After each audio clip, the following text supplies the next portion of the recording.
Students, good evening to all of you. आज मैं आप सभी के लिए प्राचीन भारतीय इतिहास के स्रोत लेकर आई हूँ।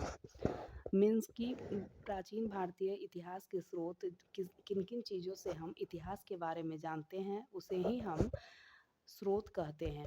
प्राचीन भारत के इतिहास का पुनर्निर्माण विभिन्न स्रोतों के आधार पर किया जाता है। इन स्रोतों का वर्गीकरण दो वर्गों में किया जाता है। ये जो स्रोत हैं इनको दो भागों में बांट सकते हैं। पहला है साहित्यिक स्रोत और दूसरा है पुरातात्विक स्रोत। पहला है साहित्यिक स्रोत और दूसरा पुरातात्विक स्रोत। यहाँ पर देखते हैं, इसे हम एक पिक्चर के द्वारा समझ सकते हैं। ऊपर रखेंगे स्रोत और उसमें है पहला साहित्यिक स्रोत और दूसरा है पुरातात्विक स्रोत। साहित्यिक स्रोत में क्या क्या आते हैं, तो साहित्यिक स्रोत में वैदिक, संस्कृत, पाली, प्राकृत एवं अन्य साहित्य आते हैं। और पुरातात्विक की बात करें तो पुरातात्विक में आते हैं पुरालेखा, सिक्के, स्थापत्य अवशेष, उत्खनन इत्यादि। नेक्स्ट है विदेशियों द्वारा विवरण,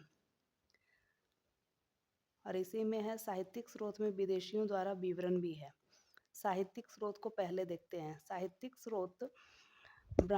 साहित्यिक स्रोत के तहत आते हैं पहला ब्राह्मण साहित्य। ब्राह्मण साहित्य जो कि ब्राह्मणों द्वारा लिखा गया। इसमें आते हैं ऋग्वेद, सामवेद, यजुर्वेद, अथर्ववेद, ब्राह्मण, आरण्यक, उपनिषद, महाभारत, रामायण, पुराण।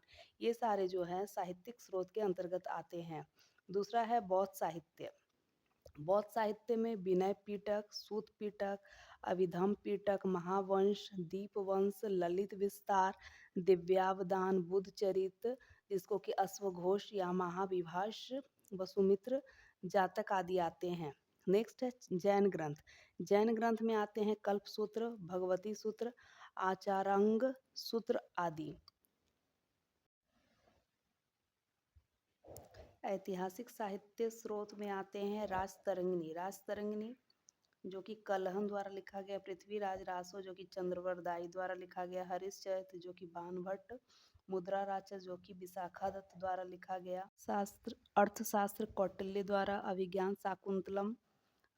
शाकुंतलम जो कि कालिदास द्वारा, स्वप्न वासवदत्ता जो कि भास द्वारा लिखा गया।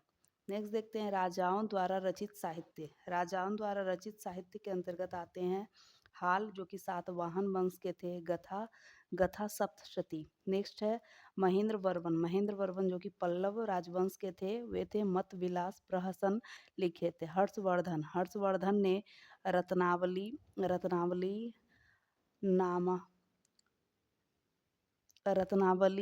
नागानंद, प्रियदर्शिका इत्यादि लिखे थे। सोमेश्वर की बात करें तो ये चालुक्य वंश के थे, ये लिखे थे मानसोल्लास।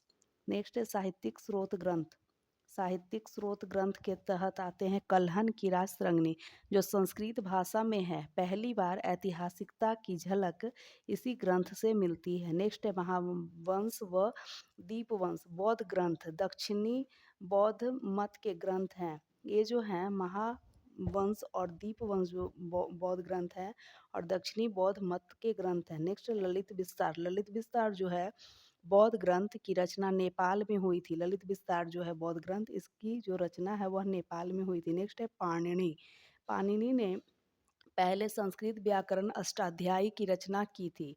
इनमें मौर्य काल के सामाजिक जीवन का वृतांत मिलता है। नेक्स्ट है पतंजलि ने महाभाष्य की रचना की जो कि पाणिनि के अष्टाध्यायी पर आधारित है।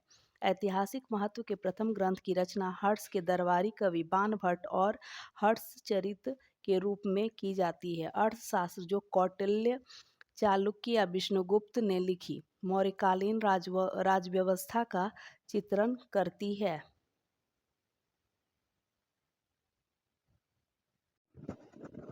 बागपति ने कन्नौज के राजा यशोवर्मन पर आधारित गौड़वह नामक पुस्तक लिखी।